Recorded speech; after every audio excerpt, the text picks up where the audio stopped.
Greetings everybody, Mike Zero Echo Bravo Papa here. Looking back over the past year, there has been a staggering amount of change. A year ago, we were buying the GD77S because Doug Lee had released some JAWS scripts so that we could write a code plug, an experienced DMR. Then of course, in the summer of last year, the OpenGD77 added voice prompts to those supported radios. And then we became aware of the audio quality of using All-Star. There's many of us that have purchased the GD77S and the GD77. So we're getting a collection of these radios.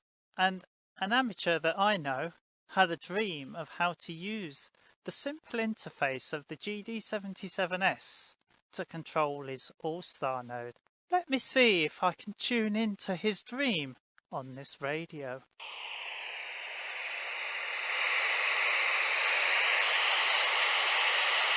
Hi, this is Neal, Kilowatt 8 India Tango, K8IT, sometimes referred to as KIT, sometimes referred to information technology. But I am here today to introduce what I call quick access. Quick access is something that I came up with to help medically challenged people along with the blind community to access the All-Star and eventually digital mode with minimum interaction with a radio. Ideally, we would like to do that with voice. And at first, I strived to do that. And I came up with a couple possible solutions. One using an Amazon Echo product to do the translation between human voice and physical implementation on a radio. However, it turned out that the implementation of the interface between the two got to be fairly expensive and complicated to implement and roll out on a variety of users. Mark II. So I kept looking for other possible solutions. I then discovered the Open GD77 project. And at first, I started to use the RD5R radios. And the radios, I think, are one of the best in the series of radios with the open firmware that Roger Clark and his development team created. It certainly allows voice access and accessibility to functions that no other radio can provide. However, with my medical disabilities, besides being challenged in the blind sense, I am also challenged with other medical conditions, which make handling multiple keyboard presses very, very difficult. I was then introduced to a GD77 S as in Sierra, or GD77S.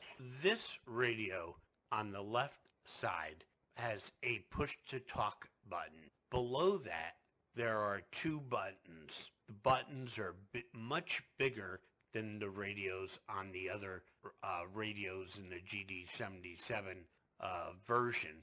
The first one below the push-to-talk we refer to as SK1, and the button below that we refer to as SK2. Of course, the top button on the left is the push-to-talk button.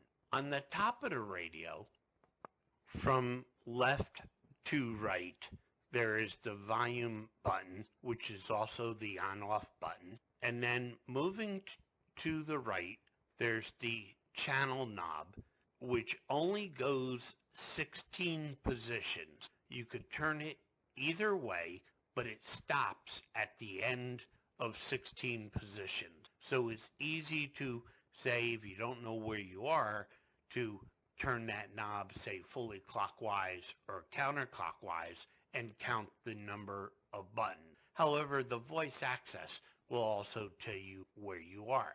To the right of that is the antenna, but between the channel knob and the antenna and slightly in front, there's a little button, and this is the tiniest button that one would have to press, and they tell me it's an orange button. I cannot see that, but that is a very significant button. Essentially, that is going to be the menu button, which I will explain in a minute. The way this radio works with this user interface is that by pressing the orange button potentially a number of times if required, the voice access on the radio will tell you what menu grouping you are in.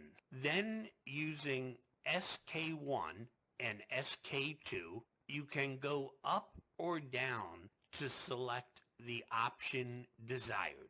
And all you need to do to implement that option is to hit the push to talk button. Also, the beauty of this interface is you could come back. It doesn't time out. You could come back at a later point in time and simply go SK1 up or SK2 down, and you are still in that same menu, which means that all you have to do is select another option and hit push to talk. That makes it very useful to do something like the DTMF contact list, and I'll explain why in a moment.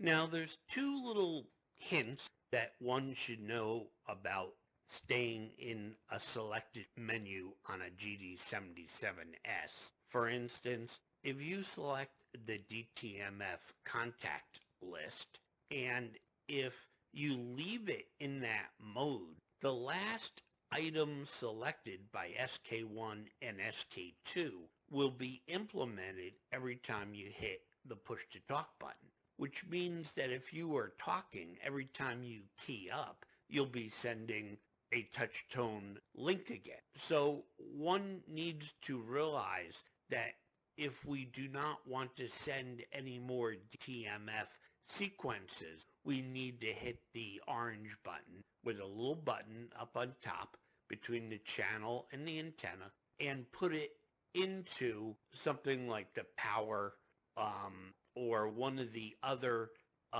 like scan is a good one menu that won't transmit anything when you hit the push to talk. Small caveat, but as I explain some more, you'll realize that it's a small thing to deal with huge accessibility benefits. The other opportunity for quick access is mobile operation. In mobile operation, you really don't want to take your eyes off a radio. And for mobile operators, this provides basically a hands-free method of accessing and changing all-star numbers, Echolink numbers, in the future digital node number, and some control features without having to look at their radio. So one of the things that we're going to do for quick access is we are going to pre-program the DTMF contact memory. This introduction will not go into the details of doing that. There will be other details in the future that will be published with exactly how to do that. But that's going to be done using the OpenGD77 firmware CPS to pre-program the CPS DTMF directory. Now, one of the things that I want to compare here for a minute is why am I talking about a GD77S as opposed to, say, a RD5R or an 1801 or the regular GD77 that has a keyboard? Well, those radios, even if a person can access the key, okay, require you to access multiple keys and to it doesn't remember the spot that you were. Even with the quick access feature that they have provided, it still requires you to do multi-key presses to be able to get back to where you were, select the menu you want, so select the DTMF code that you want, and then you have to hit menu twice and then push to talk. Many other keystrokes are involved compared to a GD77S radio. Will it work with the other radios? Yes, but the efficiency and the amount of time that it takes is much more efficient using a GD77S.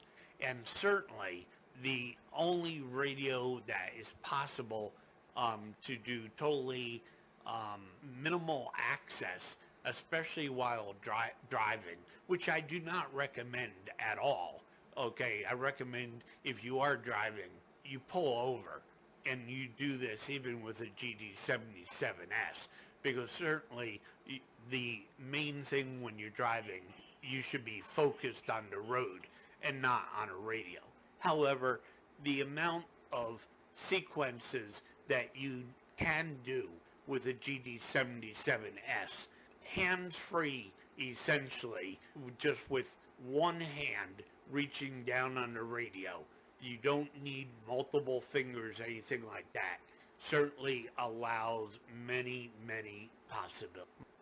So what are we going to do with the pre-programmed DTMF list? We are going to program commands like Echolink. We are going to program commands like All-Star. We are going to program commands like Confirm. We are going to program commands like Back. We're going to program commands like 0, 1, 2, 3, 4, 5, 6, 7, 8, and 9. We're also going to pre-program letters like A through Z, and I'll explain how we're going to make use of them. We're also going to pre-program a couple other commands for bridging, and we're going to pre-program commands for control purposes, which will be a more advanced podcast. Now, one might have realized that if we could pre-program commands, and we could also pre-program the code plug with particular all-star nodes, why do we need quick access? Well, quick access provides us a way to enter the keyboard, which, because it's not there, essentially we add a virtual keyboard. For instance, say I issue a pre-programmed command called Echolink. You will then hear an audio feedback that says, Echolink, please enter your node number. The node number is right, justified, and at this point in time, one would then enter, for instance, 1, and then you will hear on the audio say back, 1, enter next digit. You might enter 2, and then you'll hear 1, 2, enter next digit. You might enter 3, you'll hear 1, 2, 3, enter next digit, until all the digits are entered. If you make a mistake, you could hit the back button and it will back up. For instance, if you entered 1, 2, 3 and you meant to enter 1, 2, 4, you hit the back command and I'll say 1, 2, enter next digit, and then you could continue. When all 6 digits of a Echolink node is entered, it will ask you to confirm. You hit the confirm button and it will say Echolink node 1, 2, 3, 4, 5, 6 will be implemented after a disconnect all command is initiated. To proceed, press confirm. Mark. This then basically will issue the disconnect all, make sure that we're not bridged to anything, and then implement the connection to the node specified by the Echolink command. Notice that we do not have to precede the node number with the star 33, which is the connect command in AllStar for an Echolink node. It automatically does that for you. It automatically does the disconnect first. It does not allow cross bridging. Mark. Also, the same process can be used for All-Star, can be used for control purposes, can be used for remote command management. Also, the bridge feature will allow you to purposely cross bridge if not used correctly. If you issue the bridge command, the first thing you will hear is it will say you are about to cross bridge. By pressing bridge again, you confirm and are aware that cross bridging is not desirable unless specifically required. Press bridge again to confirm. Mark. At this point in time, when an Echolink or a All-Star node number is entered, it will not issue the disconnect all command. Instead, it will issue the connect without disconnecting. It is your responsibility as an operator to ensure that cross-bridging is used appropriately. Likewise, there are disconnect commands that can be implemented, which will be covered in a more advanced podcast about quick access to disconnect a single node or to disconnect all. If bridge mode is turned off, which is a toggle, so all one would need to do is hit the bridge command again, and if you confirm, it will tell you basically bridge mode will be turned off and all nodes will be disconnected. You hit bridge to confirm and it will disconnect the bridge mode and it will disconnect all. One might ask, who will hear this conversation? Well, I provided in the control features a way to go into a global mode so that anybody connected to your node could hear this. However, keep in mind that most of the time, the only people that need to hear this, if you do a disconnect all first, will be you and your local node. Nobody else needs to hear it. It's a very quick sequence. I can now go to any node I want within a matter of seconds once you get used to the interaction. Mark. Implementation. The implementation of quick access will require a little bit of help to get it set up.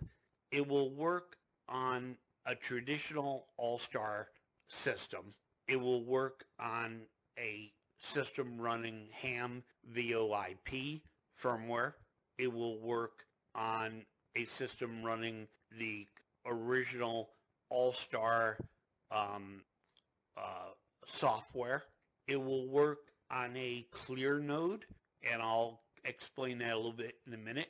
And it will work on a Shari type node. I put an asterisk next to a clear node. If there are updates that Node Ventures, which is the manufacturer and distributor of clear nodes, provides updates, we do know that at this point and time that there will have to be a re-edit of a few installation lines to restore quick access after an update. Otherwise, it will work fine with no other complications. I took great pains in writing the script, which will be placed on the All-Star node, regardless of what kind, to make sure that it is compatible with all the nodes and will operate in the same way. Mark. As I have pre-recorded most of this introduction in hopes to get the recording ready for the introduction, I am still finalizing the commands that need to be pre-programmed in the DTMF contact and finalizing the script for the All-Star nodes. That is why the Pacific release information will be followed up at a later date and will be available on the blindhams.com website, Mark. I also would like to take a moment to also say that at this time, I am not selling this as a product. This is a love of amateur radio since 1974 for me. I will be, probably by the time you hear this, I will be starting to work towards 48 years of amateur radio. I love this hobby. And yes, it's a hobby. We need to keep it that way. We need to also remember that I am in a position to give back because I have had some very excellent Elmers over the years that have given me great opportunity, both to get me involved in public service and other amateur radio events, and it introduced me to a career which I then had in computers and electronics before my medical conditions had another, direction which my God chose to create challenges for me. Therefore, at this time, I have decided to donate one GD77S, a brand new radio, which will be sent to a person of the lucky winner. Details will be announced separately to be able to have this kind of access. I really believe what I have done will open the world to more radio amateurs. As I said, I am not doing this for any commercial means. I am not connected to any kind of corporation making any kind of monies on these radios or anything like that. I'm doing it because of the love of my heart and my God. For now, 73, this is Neal, K8IT, India Tango.